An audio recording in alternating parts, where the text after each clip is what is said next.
Thank you. Can the minister explain her approach to ensuring the balance between the purpose of the agricultural land reserve, the removal of agricultural land for non-agricultural purposes, particularly as it relates to the rising food insecurity and concerns around the impacts, even temporary, of removals on agricultural production?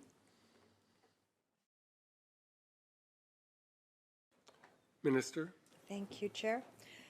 This question member was canvassed earlier, and in a nutshell, land use decisions involve trade-offs. And as Minister of Agriculture, I always advocate to protect farmland, but there are trade-offs and other competing interests at times, which have to be part of the decision. Member. Thank you. Can the minister describe the relationship the ALC has with the BC Energy Regulator? Minister. Thank you, Chair. Member, there is a delegation agreement between the BC Energy Regulator and the Agricultural Land Commission, which is designed to allow the BC Energy Regulator to work efficiently and effectively in its efforts to regulate the oil and gas industry, particularly in the northeast, and to ensure that BC's agricultural values are protected. House Leader, third party. Yeah, thank you. Is it the responsibility of the BC Energy Regulator to be considerate of the agricultural values, or is it the role of the BC Energy Regulator to be considerate of the needs of the energy regulating in the province? Minister. Through Chair. I believe that the decisions being made under the agreement attempt to strike that balance between the needs of the oil and gas sector while preserving the integrity of the ALR. I can also tell the member that the ALC and the BC Energy Regulator are currently working together to establish baseline information about the effectiveness of mitigation measures. House Leader, third party. You know, I would say that I'll ask the question.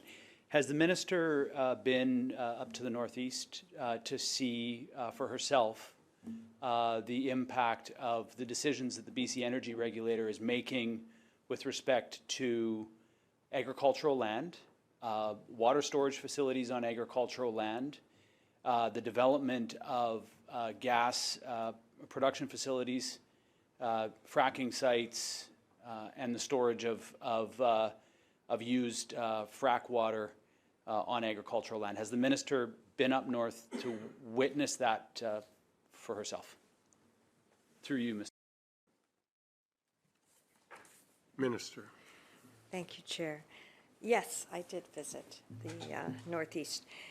And I visited and talked to a number of farmers, and really we spoke about their everyday challenges, and that includes things like the cost of production, drought, water storage, a multitude of issues. So yes, I've been up. House Leader, third party. Okay, great.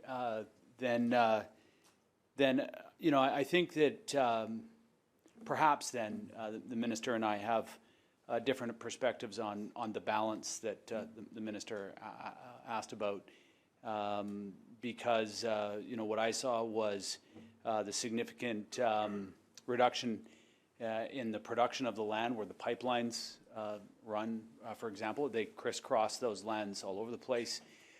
We see pipes, temporary pipes hijacking water and putting it on and storing it on agricultural land for it to be used. Hear stories about gas processing facilities that have been built without permit on agricultural land. Has the minister done a review to ensure that the balance that the balance actually is in favor of agricultural production, not the production of gas.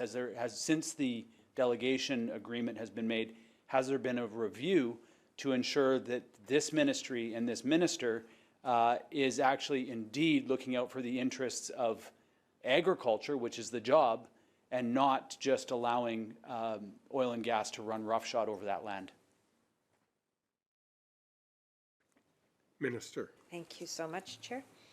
As I said before, the ALC and the BC energy regulators are currently working together to establish baseline information about the effectiveness of mitigation measures.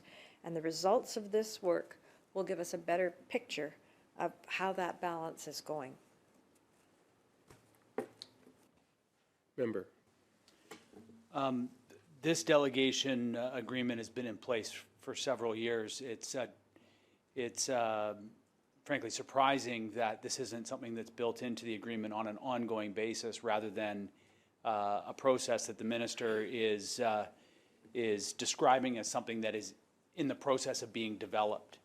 I feel that it is a dereliction of the duty of the agriculture ministry to allow another industry to run roughshod over it. I mean, indeed, this was the government that created the Agricultural Land Commission back in 1972, celebrated it every year since then, and yet created a delegation agreement that allows another industry to literally destroy agricultural land without the basic measures in place to be able to understand what the impact of that is and to put in place the appropriate mitigation measures. Anywhere else in this province, if you were to do it, unless you're building a Red Bull facility in the Lower Mainland, anywhere else in this province would require you to at least put the same amount of land back into the agricultural land reserve that you're pulling out in order to use for a different purpose other than agriculture. And anybody who pretends that what they see up there is going to be is the level of production and the quality of the land and the quality of the air in those food producing lands, it's a hallucination to believe that there's not a massive impact on the agricultural capacity of that land. I got